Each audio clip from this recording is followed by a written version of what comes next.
You are born into the world as a Viltrumite. You've been bred into a war machine. The moment you were born, you were evaluated and tested. Looking for love at the hands of your parents? Nope.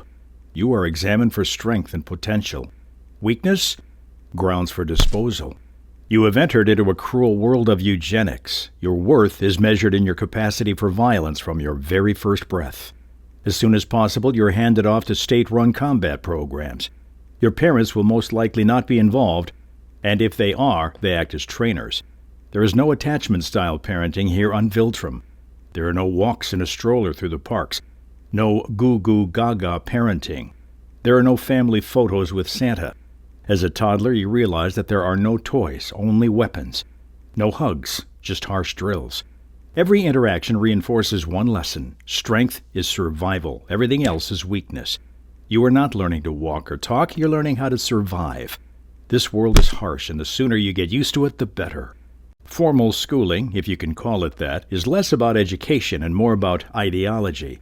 You're taught Viltrumite history, a tale of prideful battles, brutal conquest, and the belief that only the strong deserve to exist.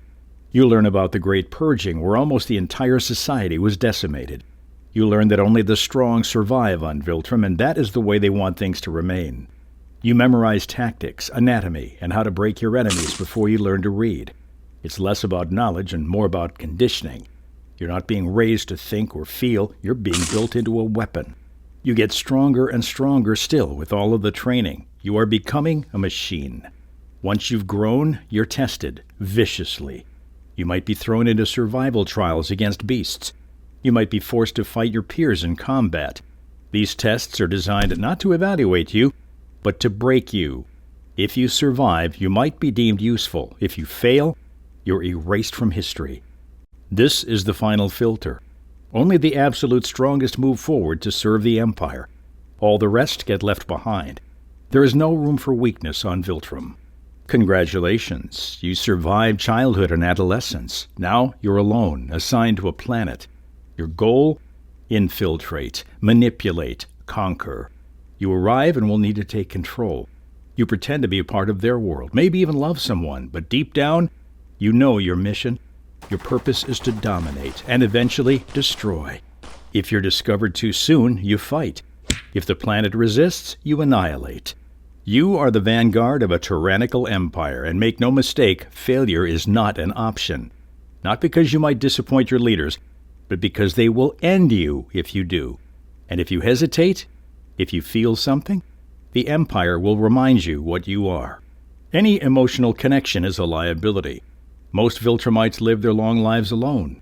Even when surrounded by others, their relationships are tactical. Your empathy is suppressed. You will mingle with the others on the planet, but if you fall in love, you're expected to abandon it. If you have children, they also become tools of the Empire. You are not just physically alone, you are emotionally isolated. Real connection is almost impossible. You're expected to lie, to fake relationships, to pretend to care, only to betray. Even if you form a bond, what then? The people you love will age, die, break, and you won't. You'll live for thousands of years, but without real companionship, because no one can truly understand you. Even Omni-Man, who showed emotion for his Earth family, was punished by his own kind. There is no space for feelings in the Viltrumite Empire. Relationships are transactional at best. Once you conquer your new planet, you are not safe. When you return to Viltrum, you discover that you are powerful, but you don't own your life. Every decision, every mission, every relationship, you are under surveillance. One act of rebellion, one moment of empathy, and you're gone. Even among the elite, fear rules everything. You're never really safe. Not from enemies, not from your own people. And here's the twist. Even with all your power, you're still vulnerable. Viltrumites die. Often. You may crush an army, but a stronger Viltrumite will crush you. There's always someone watching, waiting, hoping you slip.